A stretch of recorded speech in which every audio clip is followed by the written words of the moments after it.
अंड्यातून बाहेर येत असलेली ही पिल्लं लक्षात घ्या. आणि इथं तुम्ही बघू शकता तो अंड्यातून नुकताच बाहेर येतोय. साधारण 1-2 दिवसात ही सगळी बाहेर येतात. पण तुम्ही बघू शकता म्हणजे सुरक्षित पण आहेत आणि ती हेल्दी पण आहेत.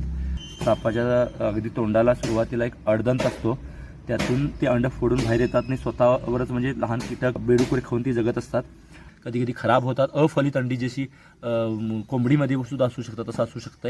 आणि नाग त्याच्या जवळ थांबत असेल, काही साप थांबत असतील, तरीही त्याला विशिष्ट असं म्हणजे तापमान देण्यासाठी सापाची गरज वगैरे नाही आहे. अंड्यातून स्वतःच ती बाहेर येत असतात. आणि तुम्ही बघू शकता लहान आहेत, ब्राऊन कलरचे आहेत, वेगवेगळे त्यांच्यावरती डिझाईन असू शकतं. पण लहान असतात तेव्हासुद्धा त्यांच्यात विष असतं. म्हणजे लहान सापांना विष असतं नाही, मात्र त्यांना आयडिया नसते. ते रस्त्यावर येऊ शकतात. घराजवळ अंडी असतील ती घराजवळ घरापर्यंत आत घुसतात.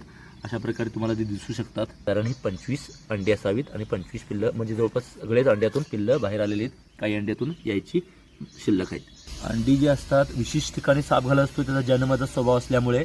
कारण ती अंडी जर पाणथळ ठिकाणी असतील तर ती फुगून फुटू शकतात आणि कोरड्या ठिकाणी असतील तर ती आकसतात. लक्षात घ्या, रबरासारखा त्यांचा वरचा पृष्ठभाग असतो आणि त्यामुळे हे नैसर्गिक म्हणावं लागेल 30 डिग्री सेल्सिअसचं तापमान असणं गरजेचं आहे. त्यामुळे कित्येक खराब पण होत असतात. मनुष्यवस्ती असतात तेव्हा ती खराब केली जातात.